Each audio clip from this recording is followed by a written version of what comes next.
주일학교 예배를 좀 기도를 좀 해봤습니다.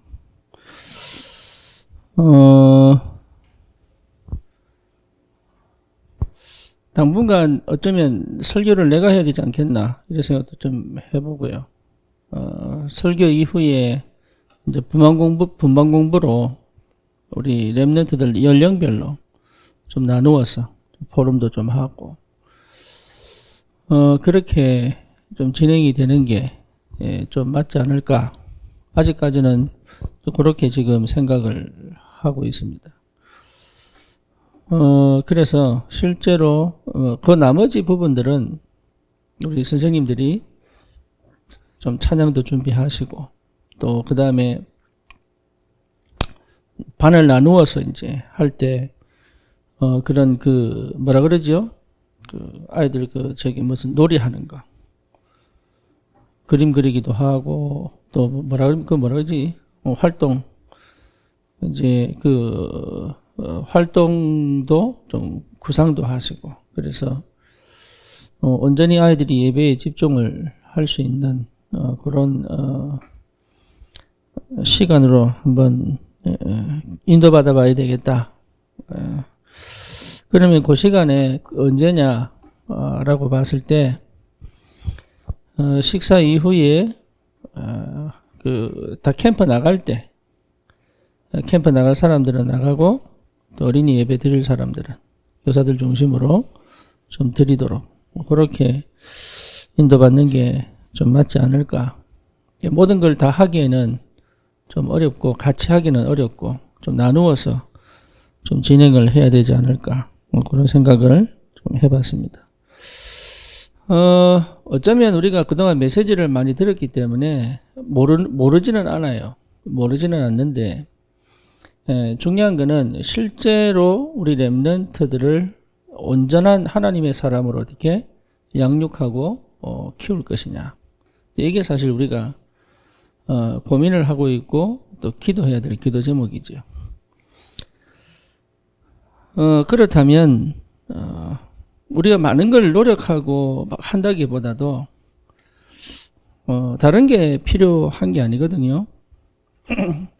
우리의 노력과 우리의 열심도 필요하지만 더 중요한 거는 그 성삼위 하나님의 역사입니다.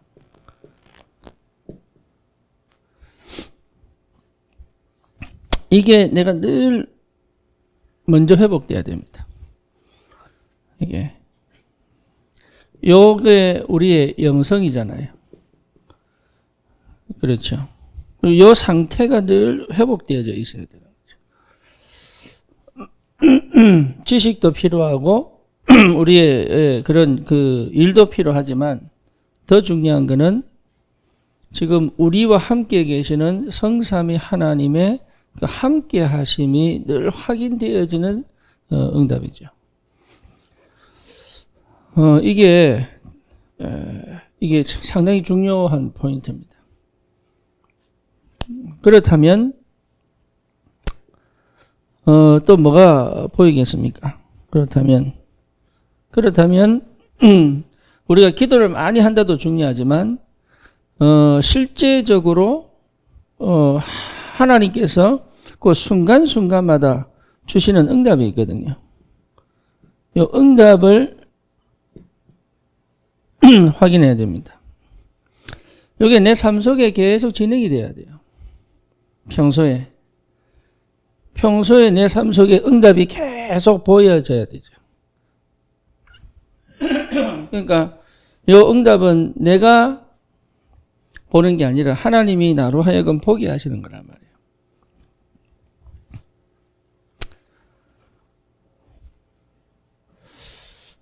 이게 확인이 되면 그냥 가는 게 아니죠. 증인으로 가는 거죠. 그래서 다른 겁니다. 근데 증거를 가지고 있기 때문에 증인으로 가는 거죠.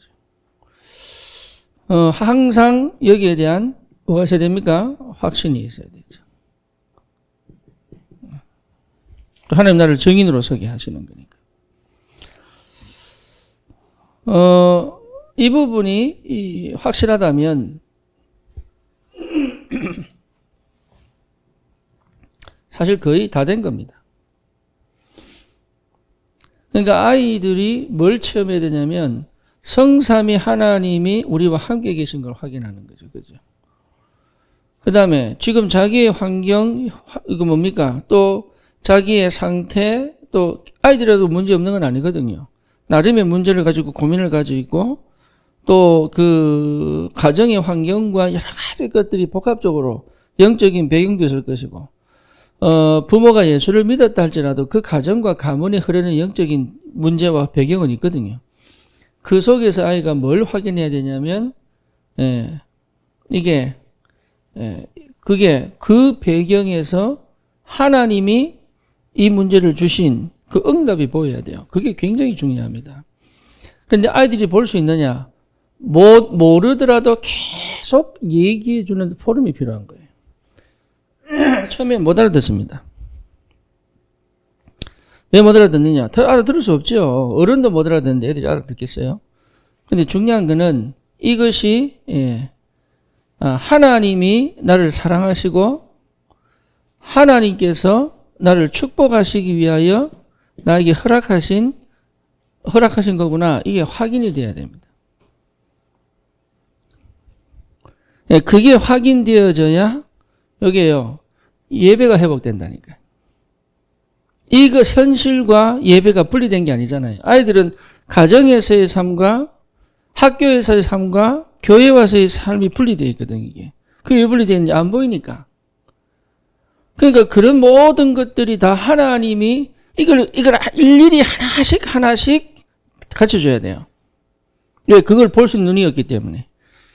근데 내가 먼저 이게 안 보이면 못 도와주죠.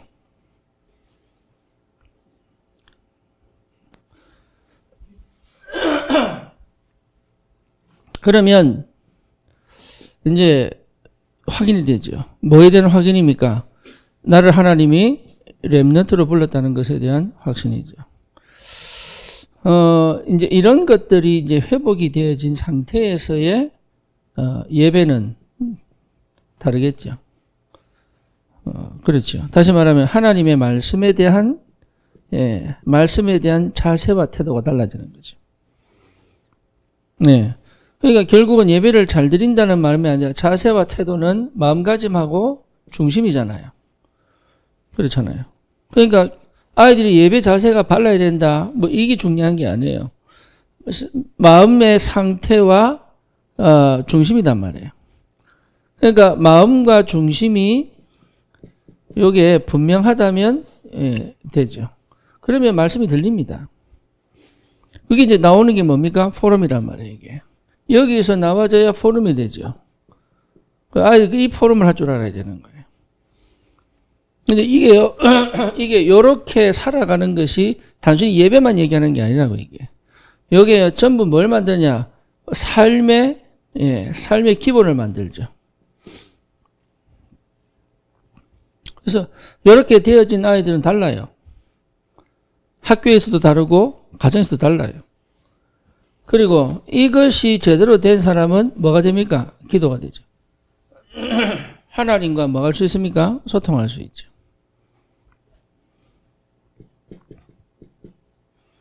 그러니까 쉽게 말하면 관계가 회복되죠. 하나님을 오해하지 않고 착각하지 않았기 때문에 관계가 회복이 되죠.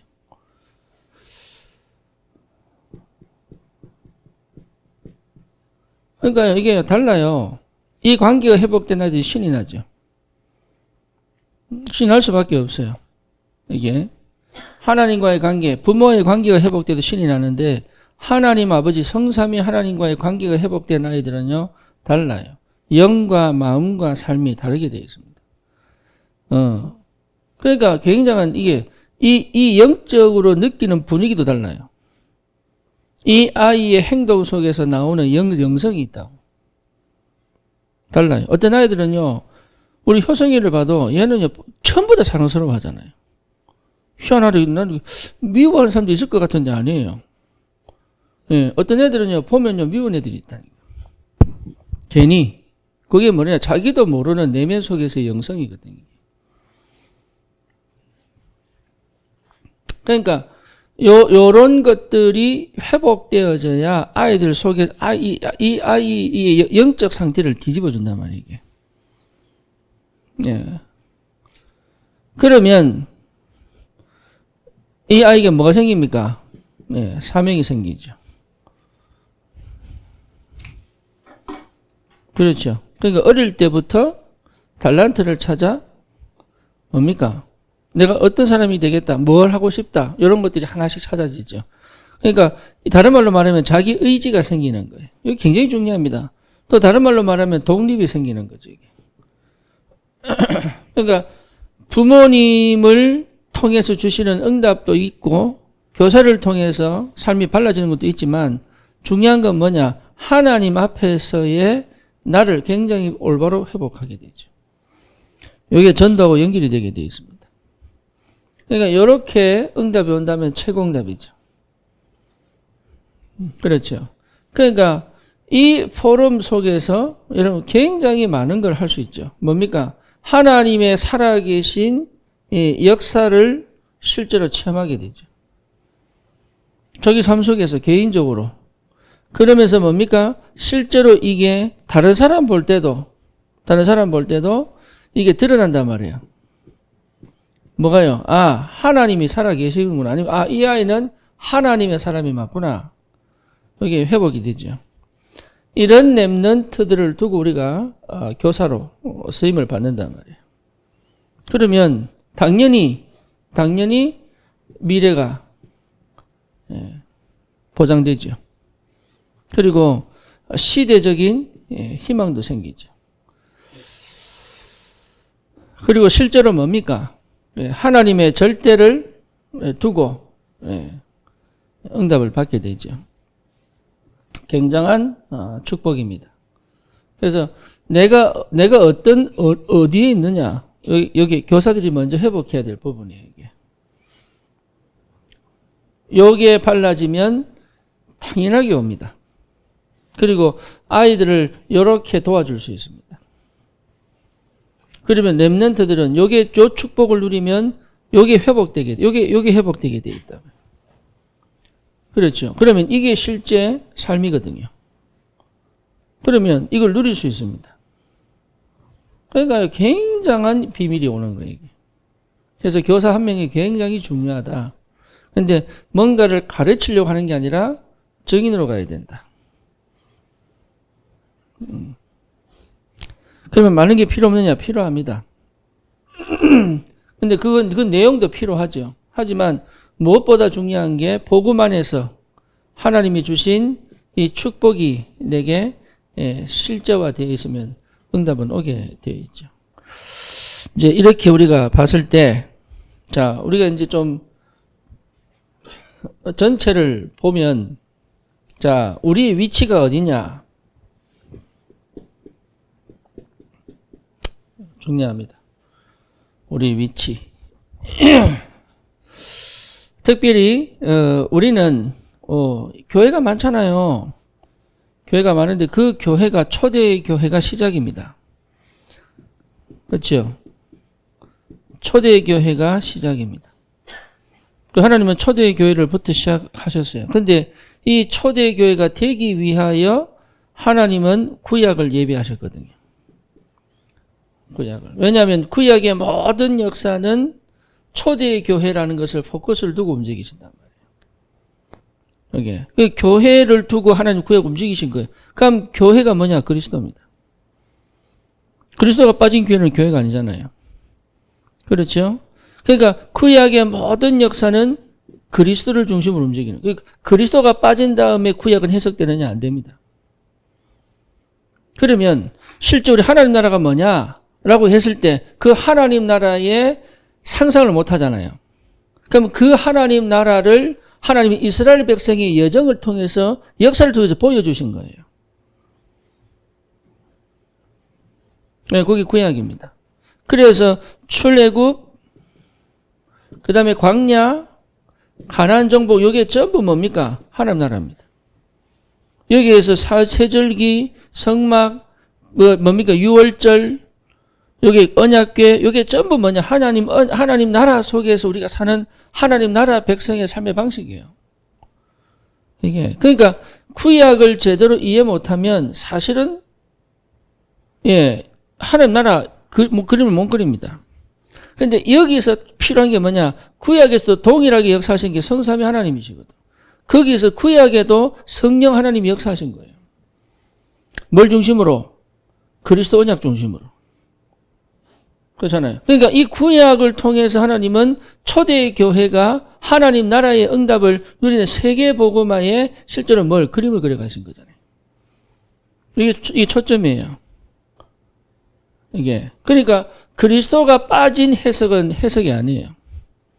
아무리 좋은 해석이라도 그리스도가 빠진 해석은 해석이 아니에요. 그리고 그리스도가 시작되어진 이 해석은 하나님 나라의 비밀을 회복하게 만듭니다. 그렇죠. 우리가 전도, 이게 하나님 나라입니다. 교회, 하나님 나라입니다. 그렇잖아요. 다락방, 현장, 하나님 나라입니다. 그러니까요, 이게 보통 축복이 아니죠. 하나님 나라에 있는데 흑암은 무너질 수밖에 없죠. 그러니 이 초대 교회를 통해서 하나님은 세계복음화에 완성시켜 놓은 거래요, 이게. 이 끝에 주님이 다시 재림오시는 그날까지를 완성시켜 놓은 거예요. 여기에서 두 가지가 나옵니다. 뭐가 나옵니까? 로마 가톨릭이 나오고,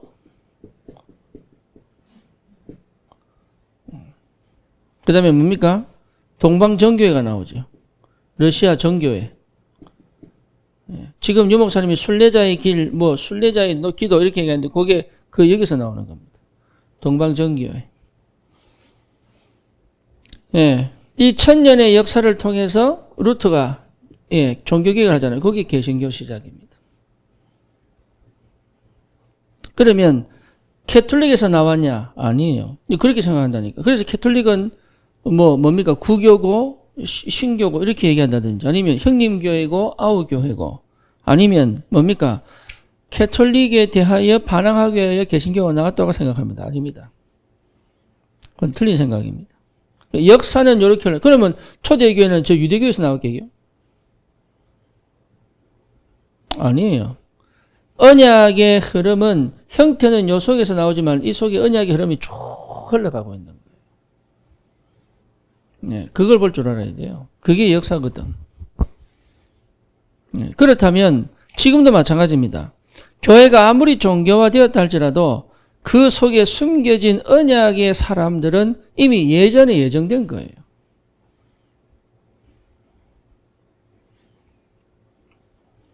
창세전에 예정된 거예요. 그러면 하나님이 창세전에 창세기 1장 27절, 28절에 이미 하나님은 완성시켜 놓고 이 역사를 움직여 가신단 말이에요. 눈에 보이는 형태는 뭐냐? 눈에 보이는 형태는 역사예요. 그런데 하나님의 언약의 역사는 그 역사 속에서 흘러오는 거예요. 이게. 그래서 무리가 세계복음하는 게 아닙니다. 언약의 사람들이 세계복음하는. 그건 언제? 이미 창세전에 뭐 됐어요? 예정되어 있는 거예요. 그렇죠. 저와 여러분들이 예정되어 있는 거예요, 원래가. 그래서 남은 자 아닙니까? 구약에도 남은 자, 렘넌트잖아요. 그러면 초대교회도 남은 자, 이 시대도 남은 자, 이 사람들이 남은 자들이 계속 오는 거예요. 그러니까 이 가톨릭의 천년 역사 속에서도 남은 자들이 있었던 거죠. 뭐예요? 이 구약과 신약 속에서 그리스도로 담난 남은 자들이 있어요. 이 줄기는 변함이 없죠. 430년 노예 생활에 어떻게 요셉에서는 은혜 받았을까요? 다 언약으로 쳤는데 어떻게 요셉에서는 은혜 받았어요? 그게 은혜예요, 은혜. 쉽게 말하면 어째서 네피림 시대에 노아는 방주를 지었을까요? 그 줄기가 있더니 그 줄기가 쭉 타고 내는 그 줄기 속에 내가 들어왔다는 게 은혜단 말이에요.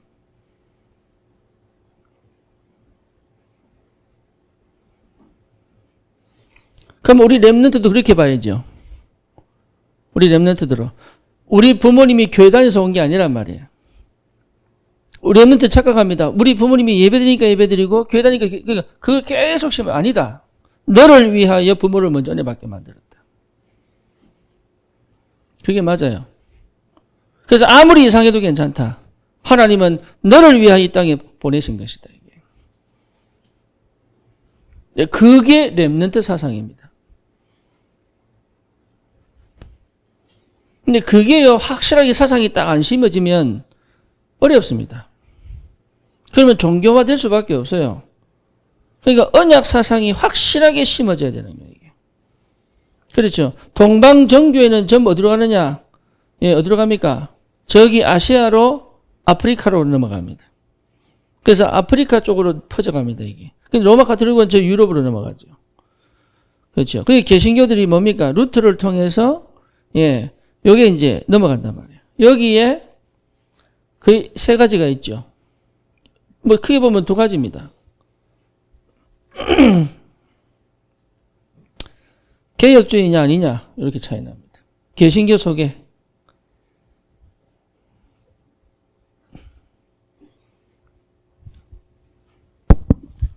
그래서 보통 개혁주의는 장로교 소속입니다. 그래서 우리는 이제 개혁이죠. 왜 개혁이냐는 굉장히 중요해요. 리폼드 처치라는데 이게 굉장히 중요한 말이에요.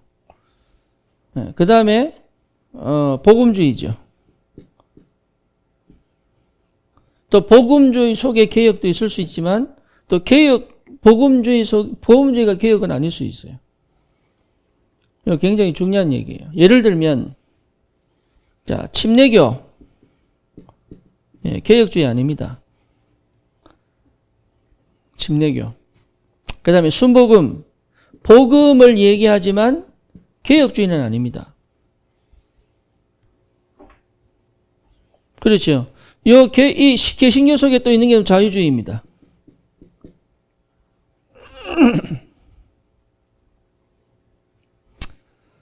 그리고 또 뭡니까? 성결교.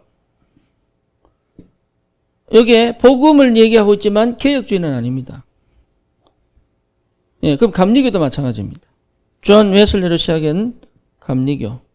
이런 얘기를 왜 하느냐? 유 목사님이 다락방 운동을 할 때요. 이걸 전부 이렇게 만들어 버렸어요. 못 견딘 사람은 다 나갔습니다. 왜냐? 요 사람들 특징이요. 뭐냐? 하나님의 역사와 인간의 의지가 합쳐져서 구원받는다는 사상이에요. 이게 알미니안주의입니다. 그래서 인간의 노력이 필요하다. 이게요. 알미니안이에요.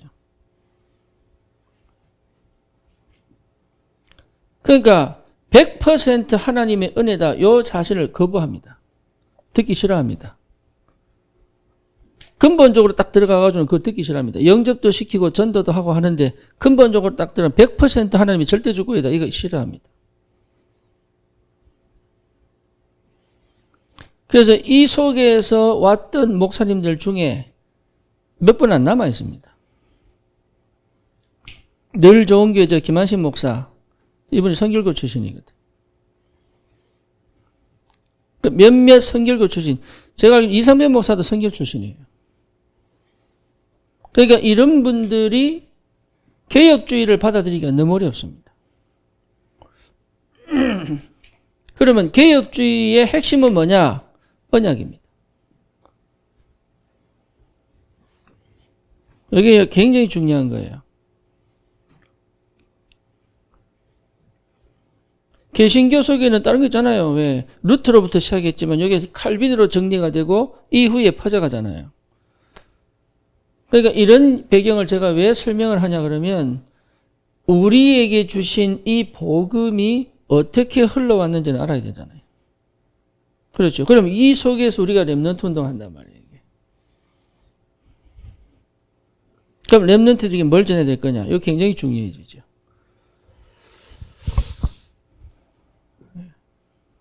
아까 유 목사님 말씀하신 대로 고시는 꼬장꼬장하고 예, 합통은 너무 세속적이고 통합은 자기가 막 주도권을 잡으려고 그러고 합동은 이제 그런 얘기 왜 하느냐? 복음 아닌 것에 너무 예, 물들여져 있어요. 이 신학이. 그러다 보니까 복음을 얘기하는 것처럼 보여도 사실은 자기 신학을 계속 강조하는 사람들이 굉장히 많습니다. 그래서 우리 선생님들이 이걸 좀 더 자세하게 또 얘기도 할 필요가 있지만 뭐 그거는 신학교에서 얘기를 해야 되는 거고 중요한 거는 창세기 1장 또 창세기 3장 15절에서 시작되어진 이 언약이 구약의 역사와 선지자들을 통해서 어떻게 그리스도로 재해석되는지가 이거 굉장히 중요한 포인트예요. 그 구약에 일어난 인물, 역사, 사건 이게 전부 뭘 예표하느냐? 이 땅에 오신 그리스도를 예표합니다. 그러니까 이게 전부가 그리스도를 향해 가게 되어 있습니다. 그 다음에 그리스도를 통과한 이것들은 전부 세계복음을 향해 가게 되어 있는 거예요. 그래서 여기서 교차해가지고 세계복음으로 확대되는 겁니다. 그래서 성령이 임하신 마가다락방을 통해서부터 세계복음화의 시작이 되는 거예요. 그 정점을 찍은 게 안디옥 교회입니다. 예. 그래서 이게 굉장히 중요한 이 내용들이에요. 여기에 이 흐름 속에 우리가 들어왔다는 것 자체가 이게 축복입니다. 다른 교회를 무시하란 말이냐? 아닙니다. 하나님의 교회가 틀림이 없습니다. 네. 이 사람들이 틀린 게 아닙니다. 함께 가는 복음주의 속에 있는 사람. 이 사람들 복음 전합니다. 그건 틀린 건 아닙니다. 하지만 언약 사상이 아니면 못 이깁니다. 여기에 굉장히 중요합니다. 그래서 우리 10가지 발판 요거는 언약 안에서 시작되어진 언약 안에서 나를, 언약 안에서 현장을, 언약 안에서 세상을 보는 거거든. 언약 안에서 미래를 보는 것이고. 그래서 여러분 이게요 분명하게 회복되어 있어야 돼요. 자, 그러면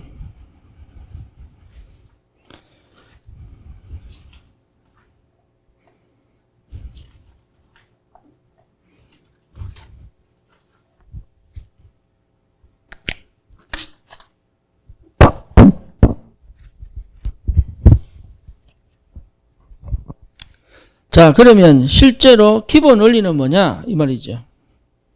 기본 원리가.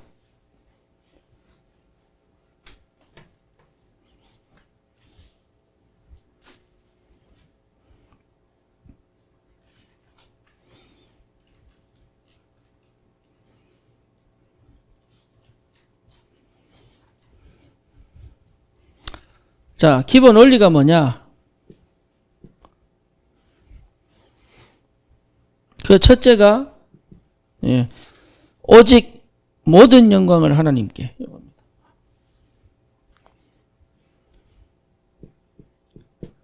오직 영광입니다. 무엇을 마실까 무엇을 입을까? 주를 위하여. 우리가 하는 게 뭐냐? 능력을 나타내고 실력을 나타내고 뭔가 결과를 나타내는 게 아닙니다. 모든 것은 주의 영광을 위하여입니다. 그렇죠. 여기에 포인트가 있어야 돼요. 우리 자꾸 결과물을 보려고 합니다. 아닙니다. 모든 것은 주의 영광을 위하여입니다. 내가 사나 죽으나 주의 영광을 위하여. 이게 원래 포인트예요. 그래서 스데반은 그 죽는 것이 유익한 거예요. 그렇죠. 그러니까 우리 항상 거기가 있어야 돼요. 모든 것은 주의 영광을 위하여입니다. 내한테 맞냐 안 맞냐, 내가 손해냐 이익이냐, 아니면 뭔가 모르게 내가 가진 이걸 가지고 어떻게 능력을 나타내느냐, 이런 생각하거든. 이거 좀 버려야 됩니다. 주의 영광을 위하여 내가 수고하는 거예요.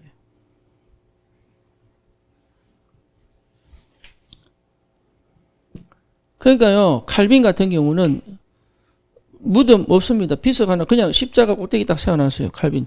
내 무덤 만들지 마라. 비석 만들지 마라. 왜? 나는 그럴 자격 없다. 모세 보세요. 무덤 없습니다. 어디서 죽은지도 몰라요. 시신을 아직도 못 찾고 있어요.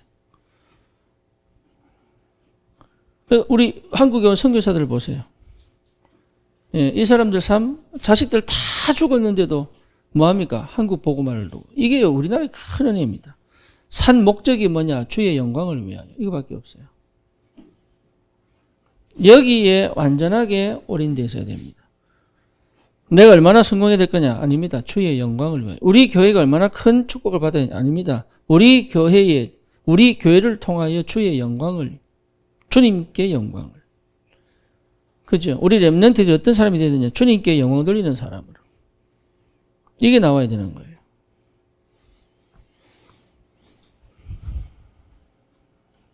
두 번째는 뭡니까? 오직 은혜입니다.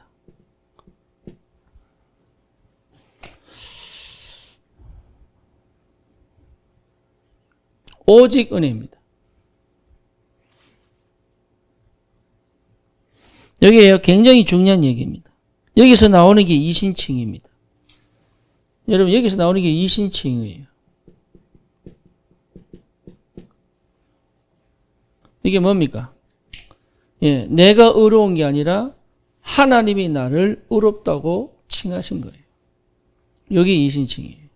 그러니까 우리가 어렵게 살려고 몸부림치는 게 틀린 겁니다.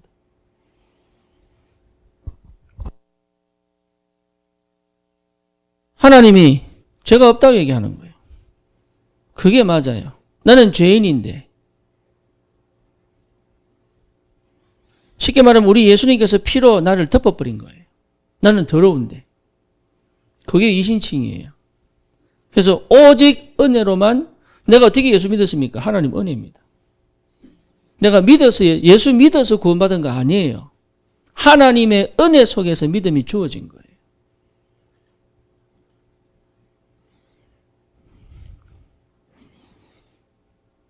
그렇죠. 이게 확인되어져야 됩니다. 우리 렘넌트들에게 그게 심어요. 네가 하나님의 은혜 받은 사람이야. 난 은혜 없는데요. 부모님이 예수 믿은 게 은혜야. 네가 예배 드릴 수 있다는 게 은혜야. 그게. 우리는요 참 정상적인 은혜 받고 있는데 그걸 몰라요. 뭔가 기적이 일어나고 뭔가 역사 일어난 은혜인 줄 알아요. 아닙니다. 나를 부르신 게 은혜요. 내가 예수 믿게 된 게 은혜요. 예수 영접하게 된 게 은혜요. 그러니까 내가 어떻게 예수 믿게 됐습니까? 아닙니다. 하나님의 은혜 속에 불렀어요. 그래서 은혜에 의하여 구원받은 거예요, 사실. 영접은 내가 구원받았다는 걸 확인하는 거지, 사실은 은혜로 이미 구원받을 존재였어요. 왜 영접하느냐? 확인하라는 거지. 내 자가 인지를 해야 되니까. 그거 안 하면 모르니까. 그래서 영접한 날이 구원의 날이 아니에요, 사실은. 영세전에 구원 주기로 작정했잖아요. 여기 은혜요. 이게 요 은혜 속에서 내가 예수를 만났단 말이에요. 누구를 통해서? 어떤 사역자를 통해서. 저는 유 목사님을 통해서, 유 목사님 메시지 듣다가 그 말은 뭔 말이냐? 하나님이 누구 사역자가 그런 존재다. 여기 이렇게 얻어 걸리는 거예요. 왜 사역자가 진짜 여러분 자부심을 가지고, 여러분 근원의 축복입니다. 하나님이 구원 주기로 작정한 영혼인데 이 영혼을요 내 인생에 딱 붙여버린 거예요. 이게 축복이라니까. 그러니까 자부심을 가지고 담대하게 얘기해도 돼요. 눈치 볼 거 없이. 왜냐? 내가 메시지 줘서 은혜 구원받게 하는 게 아니라니까. 하나님의 은혜입니다. 그 정도로 확신이 와야 돼요. 그 정도로. 그러니까 우리 렘넌트를 보는 눈들이요 달라야 되는 거죠. 뭘 잘 설명하고 잘 가르쳐야 되는 게 아니라니까 이게. 그건 그 다음 이야기입니다. 여러분 영접시켜보세요. 사람들. 내가 생각해도 너무 논리적이고 과학적으로 설명했는데 영접 안 하는 사람이 있어요. 그죠? 근데 그날따라 진짜 버벅거려 막. 내가 봐도 이거 이래 영접하긴다 싶은데 영접해요. 그게 은혜입니다. 은혜. 그러니까 우리가 뭐 준비 잘하고 막 이래야 생각한다니까. 그게 실수하는 거예요. 그게 하나님의 은혜 속에 있느냐 없느냐입니다. 이게 포인트예요. 하나님의 은혜 받은 사람이 맞느냐 아니냐입니다. 요게 회복되어져야 여러분 굉장한 걸 볼 수 있습니다. 그렇죠.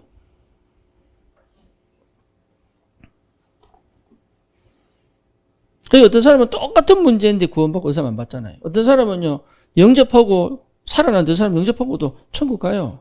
왜 그러냐? 이유가 있다니까요. 그거 우리 마음대로 하는 거 아닙니다. 하나님 손에 달린 거예요. 은혜입니다. 죽는 것도 은혜입니다. 일찍 하나님 불러가시는 것도 은혜입니다. 그렇죠. 그리고 안 불러가신 것도 은혜입니다. 옛날에 저는요 구원의 확신이 없을 때 죽기 한 5분 전에 믿었으면 얼마나 좋았을까. 그러니까 죽기 5분 전에 믿었으면 마음껏 살다가 5분 전에 구원받으면 되지. 그런데 그게 착각이에요. 뭔 착각이냐? 살았을 때 주님과 함께 사는 게 훨씬 이익인데. 내가요 그걸 몰라가지고 막 이렇게 뜨겁든지 뭡니까 차갑든지 못할 때 늘 생각이 왜 나를 그냥 확 큰 범죄 살인 짓든지 도둑질을 하든지 뭐 감옥에 살다가 감옥에서 막 통해 회복하고 막 그래 예수 믿고 돌아왔으면 내가 이렇게 마음에 갈등이 안 생길 건데 그게 착각이에요. 그러니까요. 은혜가 뭔지 모르니까 맨날 착각하는 거예요. 내 기준대로, 내 방식대로.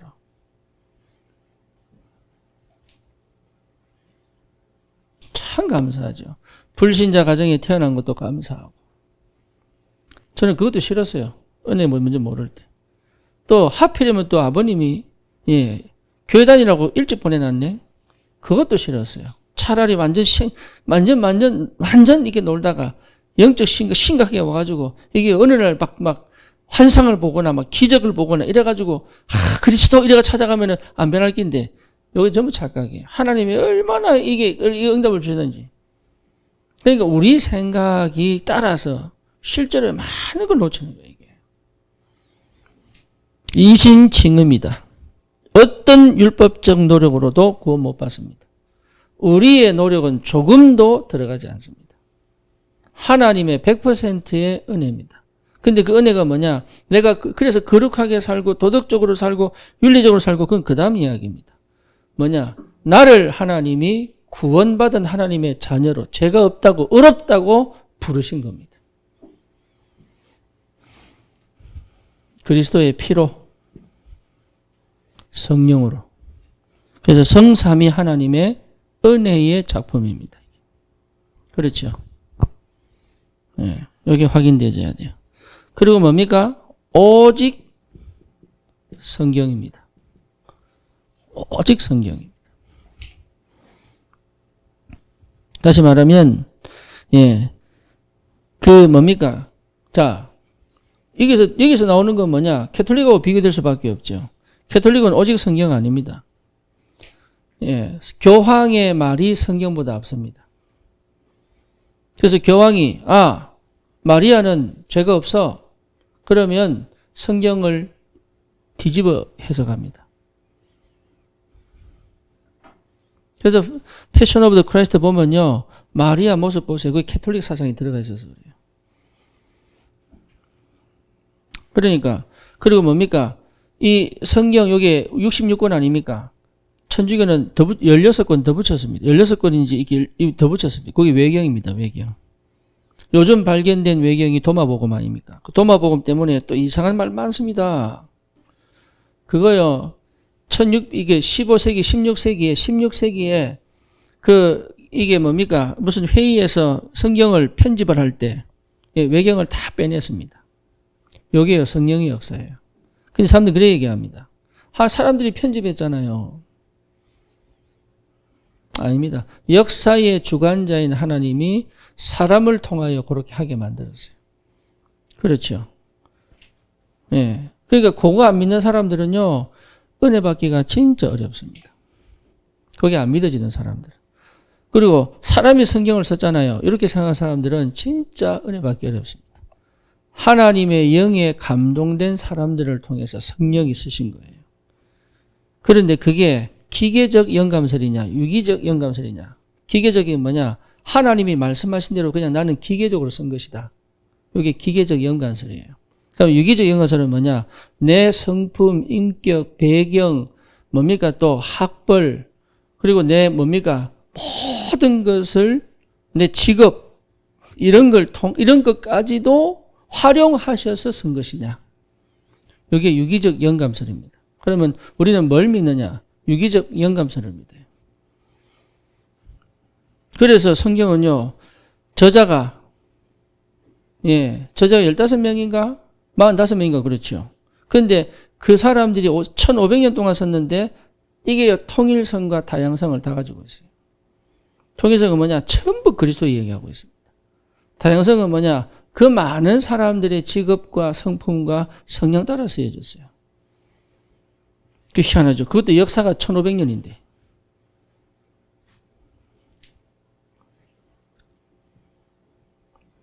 오직 성경의 권위입니다. 그렇죠. 그래서 교회는 목사님 설교가 주가 아닙니다. 목사님 설교를 성경을 통해서 확인하는 겁니다. 거기에 된 사람은 말씀을 아멘으로 받을 수 있습니다. 그렇죠. 성경을 벗어난 것은 틀린 겁니다. 아무리 뛰어난 설교라도 성경을 벗어난 것은 틀린 겁니다.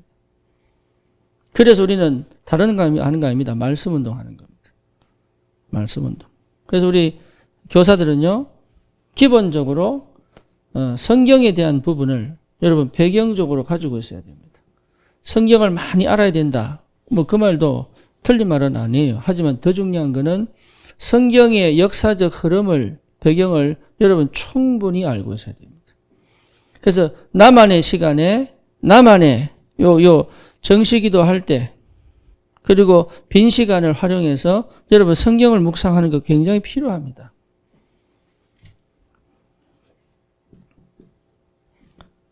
말씀을 묵상하는 거 이거 굉장히 중요합니다. 그런 게 바탕이 되어져 있어야 성령께서 깨닫게 하시고 생각나게 하시잖아요.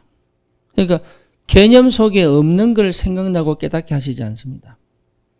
그래서 내가 기억을 못한다고 할지라도 꼭 필요할 때는 성령이 깨닫게 하십니다. 여기 기가 막힌 응답이에요. 그래서 찾아보고도 해도 괜찮아요. 문제는 뭐냐? 내 머릿속에 있어야 생각나고 깨닫게 하시는 거예요. 그래서 우리가 경험하지 못한 것을 성령이 역사하시는 않습니다. 예. 이게 굉장히 이게 내 개념 속에 있어야 된다니까.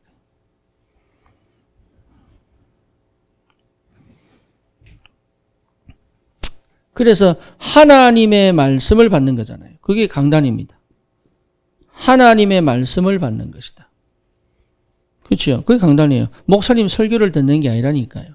하나님의 말씀을 받는 것이다. 교회에서 뭔 실수를 했느냐? 이게 미국 교회하고 유럽 교회가 목사님의 설교가 맞냐 틀리냐를 재는 거예요. 그리고 내 은혜 되느냐 안 되느냐를 픽업하는 겁니다. 내 생활에 맞느냐 안 맞느냐 적용시킵니다. 이렇게 하기 때문에 틀린 거예요. 뭐냐? 강단을 통해서 하나님의 음성을 들을 수 있어야 돼요. 그게요 치유의 시작이에요. 그게 하나님의 음성을 들리지 않으면 치유 안 됩니다. 또 내 인생을 말씀 속에 집어넣을 줄 알아야 돼요. 내 인생에 말씀을 끌어들이는 게 아니에요. 내 인생을 말씀 속으로 집어넣는 거예요. 이게 신앙생활이에요. 근데 그걸 안 합니다. 그 말은 뭔 말이냐? 내가 성경보다 앞서 있는 거예요. 그렇죠. 그래서 여러분 사역자를 대하는 태도와 마음가짐 보면은 압니다. 이게 참 희한하죠. 한국 교회처럼 막 무조건적으로 막 이렇게 교주 비슷하게 이걸 얘기하는 게 아니란 말이에요. 하나님 말씀 듣는 자세란 말이에요. 이게. 그게요 우리 렘넌트들이 있어야 돼요. 그러면 달라요. 다 그게 성령이 역사하시는 거거든. 다 달라요. 예, 말씀의 권위 요 강단이지요. 그렇죠. 그러면 오늘의 말씀이잖아요. 오늘의 말씀. 그렇죠. 이거 굉장히 중요합니다. 현장의 오늘의 말씀. 한 주간의 강단의 말씀. 그리고 우리는 다락방 운동하니까 뭡니까? 원단 메시지. 1년의 말씀. 요게요, 전부 뭡니까? 하나님이 나를 움직여 가시는, 요게 기본입니다. 기본. 내가 거기에 모든 걸 맞춰야 되는 거예요. 그래서 내 삶은 예배에 맞춰야 되고, 내 생각은 말씀에서 나와야 되고, 내 마음은 말씀으로 가득 차야 되고, 내 행동은 말씀 성취의 결과로 드러나는 것이 이게 맞아요. 그래서 노아는 뭡니까? 여호와의 말씀에 준행하였더라. 이게 노아의 삶입니다. 여호와의 말씀에 준행하였더라. 사사기 마지막에 뭐라 나옵니까? 여호수아가 뭐라 그럽니까? 자기 소견대로.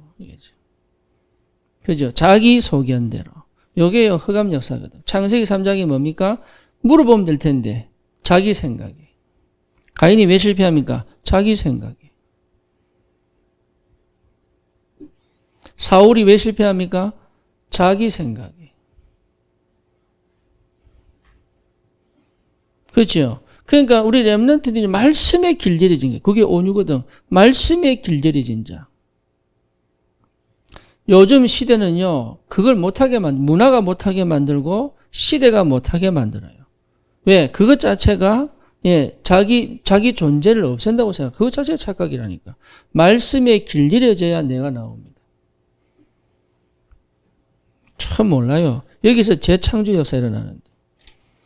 그래서 오늘의 말씀, 요게 내 오늘의 축입니다. 축. 한 주간의 강단 말씀, 내 한 주간 삶의 축입니다. 내가 어떤 문제를 만나고 어떤 상황을 만나고 어떤 환경을 만나고 누구를 만나도 그 말씀이 성취되는 거예요. 그걸 확인할 줄 알아요. 그 흐름을 따라가야 되는 거예요. 그래서 이 말씀의 흐름은 뭡니까? 구원 역사 중심으로 움직이잖아요. 그죠? 오늘의 전도. 그리고 뭡니까? 이게 맞다면 나는 뭡니까? 내 스케줄이 오늘의 기도 속에 있어야죠. 그죠? 이게 묵상. 요게요, 굉장한 비밀이에요. 내가 이 속에 있어야 됩니다. 특별히 뭘 많이 하고 할 필요 없습니다. 내가 이 속에 깊이 들어갈 수만 있다면 되는 겁니다. 그러면 보인다니까요.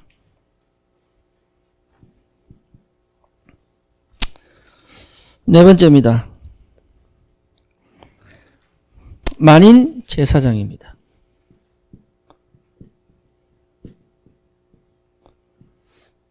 만인 제사장. 이거 여러분 굉장히 중요합니다. 자, 천주교는 사제가 있습니다. 그렇죠? 그래서 사제를 통해서 하나님께 가요. 그래서 고해성사도 사제한테 하는 겁니다.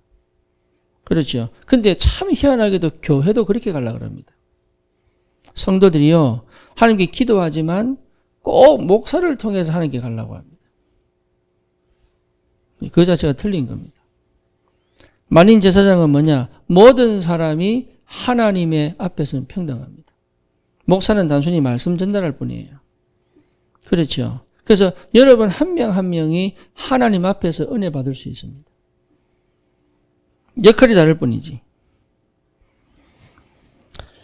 그래서 직접적인 하나님과 소통할 수 있다. 누구를 거쳐갈 이유가 없다. 그래서 옛날 가톨릭은 뭡니까? 성경도 라틴어로 만들었잖아요. 그래서 뭘 못하도록, 성경을 못 읽도록. 그래서 사제가 해석해 주는 대로만 따라가도록. 여기에 면죄부까지 만들어요. 그러니까요, 루터가 뭐랍니까? 모든 하나님의 사람들은 말씀을 읽을 수 있다. 그게 독일어 성경 아닙니까? 그래서 그때 당시에 뭡니까? 인쇄술이 발달하면서 전 현장에 말씀이 선포돼. 그러니까 말씀 읽고 틀렸구나 깨달은 거예요. 만인 제사장. 여러분 스스로가 하나님과 직접 그리스도 안에서 소통할 수 있고 직접 교제할 수 있고 직접 응답받을 수 있습니다. 이게 굉장히 중요한 원리입니다. 그래서 성소, 지성소 사이의 휘박이 확 찢어져 버렸잖아요. 하나님께 들어갈 수 있는 담력을 얻었습니다. 예수 그리스도 이름으로. 그렇죠. 누구든지 들어갈 수 있습니다. 만인 제사장. 그럼 목사가 필요 없냐? 필요합니다. 그런데 그 지도가 필요하고 그 가이드가 필요할 뿐이지 목사를 통해서 하나님 만나는 건 아닙니다. 개인이 그리스도를 만나 영접하면 구원받아요. 그러니까 이런 것들을 여러분, 그러니까 성도들이요, 여기에 대한 확신이 와야 되는 거예요. 그래서 내가 있는 그 현장에 현장 선교사로, 현장 목회자로 가는 것이다. 그런데 그게 뭐하고 연결되느냐? 본교회, 로컬 교회와 파라교회가 함께 가는 거예요. 그래서 우리 다락방은 뭐하죠? 평신도 사역자들을 키우는 겁니다. 그리고 뭐죠? 평신도 사역자들이 현장을 장악하지 않으면 전도운동가 안 일어난다고 봐야 돼요. 예. 대부분 교회들은요, 평신도가 성경반에 가지 마! 이렇게 얘기한다니까. 그러니까 그것 자체가 틀린 거예요. 누구든지 현장에서 마음껏 복음 전할 수 있습니다. 그렇죠? 단 조건이 있습니다. 교회 안에서 현장으로. 그래서 이게 굉장한 비밀이에요. 교회를 떠나서 하면은 될 것 같지만 안 됩니다. 하나님은 전도운동을 교회를 벗어나서 전도운동을 하신 적이 역사적으로 없습니다. 그런 게 착각이죠. 자, 그러면 다섯 번째 성례, 성찬이죠. 자, 성찬. 똑같이 성찬식을 카톨릭도 성찬합니다. 그죠? 캐톨릭도 성찬하는데 캐톨릭의 성찬은 뭐냐면 화채슬이죠. 화채슬.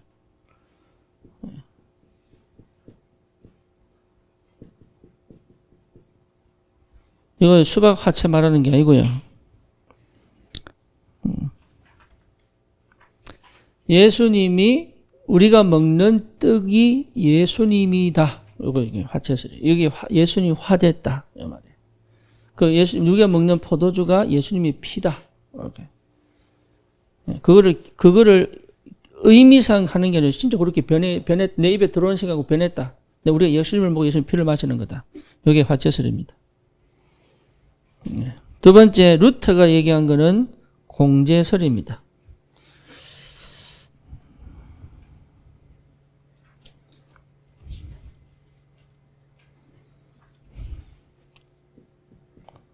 이 공제설도 비슷합니다. 우리는 떡을 먹고 포도주를 마시지만 우리 몸에 들어올 때 예수님의 살과 피로 바뀌었다. 이게 공제설입니다.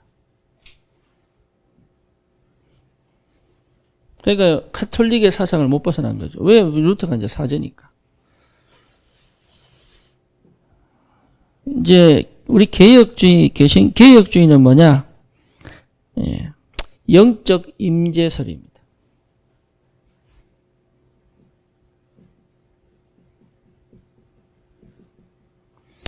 그리고 침례교는 뭐냐? 기념설입니다. 여러분 기념설은 뭐 아실 겁니다. 뭐죠? 그냥 예수님을 기념하는 것이다. 성경에 있는 그대로. 그런데 우리 개혁주의는 영적 임재설입니다. 다시 말하면 성찬하는 그 시간에 주님이 직접 영으로 임재하셔서 함께 하시고 은혜 주시고 역사하신다.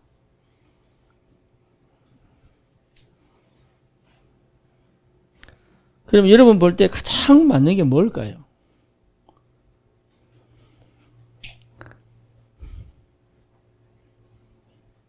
안 봐도 비디오 아닙니까? 안 봐도? 그렇잖아요. 이거는 설명 안 해도 당연한 거 아닙니까?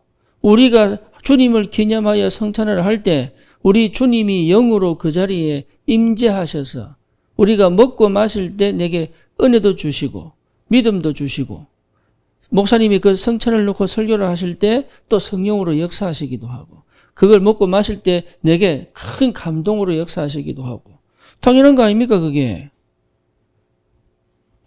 그게 뭐 떡이 막 사람으로 바뀌고 예수로 바뀌고 어떻게 참 희한하죠. 어떻게 그런 생각을 한지를 모르겠어요. 그래서 참 감사한 거 나는 진짜 감사한 거 순복음만 만난 거 좀 이런 말 하면 좀 이상한데 진짜 감사한 거 내가 방언 배웠으면 큰일 날 뻔했어요. 내가 원래 성결교 출신이에요. 원래가. 근데 그게 성결교인데 뭔지도 몰랐어요. 내가 좀 미국에서 신학했을 때 그게 성결교예요. 우리 A.B. 심슨 목사 주와 같이 길 가는 것 있죠. 그분이 성결교 시작이에요. 요번에 이제 구상 가니까 중동교회라고 그게 성결교도만 교회 크게 지었더라고. 그거 보면은 4대 교리 있습니다. 네, 근데 근본은 뭐냐? 하나님의 구원에 하나님의 거룩하신 은혜와 인간의 의지가 포함된다. 요게 요겁니다. 그렇죠? 왜? 내가 믿어야 되니까. 내가 믿어야 된다고 생각하니까. 근데 우리는 그게 아닙니다. 그 믿음까지도 하나님의 은혜 속에 있는 겁니다. 대표적 성경 구절이 뭐냐? 주께서 루디아의 마음을 여사. 또 13장 48절에 구원 주기로 작정된 자. 그렇죠. 그러니까요. 다 예비된 거예요. 예정된 거예요. 그러니까 우리가 칼빈의 예정설을 믿는 게 아닙니다. 성경을 보니 이 말이 맞더라. 이 말이죠. 또 사람들이 이게 묻습니다. 아니 8빈의 예정서를 믿어요? 그 사람들이요 침례교인들을 얼마나 죽인 줄 압니까? 8빈 많이 죽였습니다. 자기 교리하고 안 맞다고. 예, 그때는 그 당시는 그랬습니다. 근데 중요한 건 뭐냐? 칼빈의 예정서를 믿는 게 아니에요. 내가 구원받고 보니 내 과거가 전부 하나님의 주권 속에 있었어요. 맞죠?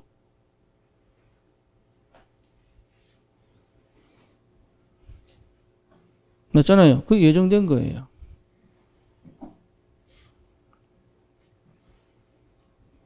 네, 그러니까요, 달라요. 그러니까 이런 은혜 속에서 하나님 나를 불렀단 말이에요. 그러니까 이것도 내가 노력해서 얻는 게 아니죠, 어떻게 보면. 하지만 요 응답 속에 있어야 돼요. 그러면 요 응답이 옵니다. 우리 렘넌트들을 제대로 도울 수 있습니다. 그 교사, 이 비밀 속에 있는 교사 한 명이 복의 근원입니다. 여러분이. 그래서 노력도 해야 되고 연구도 해야 되지만 그 노력과 연구가 이 속에서 나와야 됩니다. 예, 그리고 어떻게 우리 렘넌트를 이렇게 도와주는 노력이어야 됩니다. 그 노력도 사실은 인도 속에서 나오는 거죠. 그렇죠. 과정 속에서 나오고.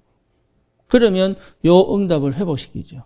이게 우리 시대 미래의 렘넌트 운동의 축복을 회복하는 거죠.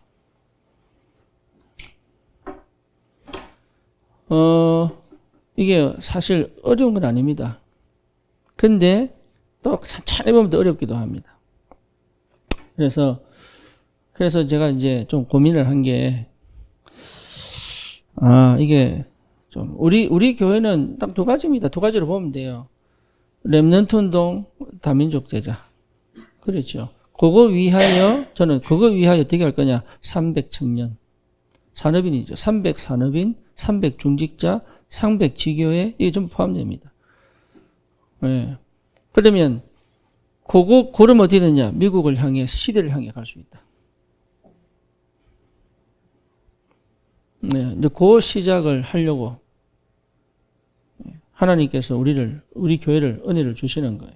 그거 아니면 뭐 할 거 별로 없습니다. 그래서, 가능하면 뭘 안 하려고 하죠. 가능하면. 근데 이제 시간표가 됐으니까, 행정적 시간표가 됐으니까, 우리 렘넌트들을 이제는 좀 이렇게, 몰아넣는 것이 아니라, 자기가 주인공인 것처럼 예배해 드릴 수 있도록. 그래서 우리 교사들은 찬양 준비를 좀 많이 하세요. 율동도 준비하시고. 그래서 우리 렘넌트들이 좀 마음껏 찬양하도록. 그리고 반주자하고 협력을 해가지고 렘넌트들이 막 신나게 찬양하도록. 필요합니다. 그리고 이 찬양을 통하여 어둠이 떠나가고 흑암이 무너지도록 여러분 하셔야 됩니다. 그리고 프로그램이 중요한 게 아니라 프로그램을 통해서 이게 회복이 되도록. 여기 항상 방향을 맞춰야 돼요. 그래서 이거 회복하는 프로그램은 괜찮아요. 하지만 프로그램이 이거와 상관이 없다면 안 해야 되는 거죠. 오히려 예배를 잃어버리게 만들고 영성을 놓치게 만드는 거예요. 예배가 사실 중요한 게 아니에요. 영성을 회복하는 예배여야 된다. 영성을 회복하는 기도해야 된다. 그리고 그 영성이 드러나는 삶이어야 되는 거예요.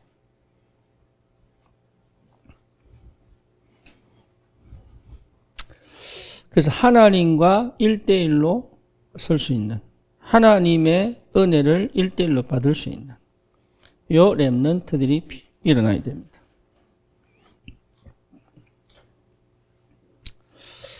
여러분 은혜 받으시기 바라고, 진짜 우리 올바른 시작이 되는 축복이 되기를 바랍니다.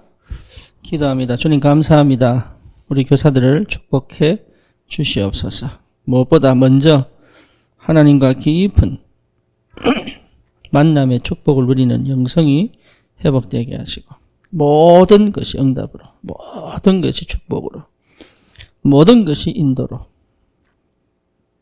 확인되는 기도 속에 있게 하시고 하나님 무엇보다 내가 누구인지를 분명히 확인하는 증거를 가지고 증인으로 설 수 있도록 하나님이 역사해 주시옵소서. 우리 귀한 렘넌트 운동의 주역으로 서게 하여 주시옵소서. 올바른 렘넌트 운동을 할 수 있는 발판이 되게 하여 주시옵소서. 예수 그리스도 이름으로 기도드립니다. 아멘.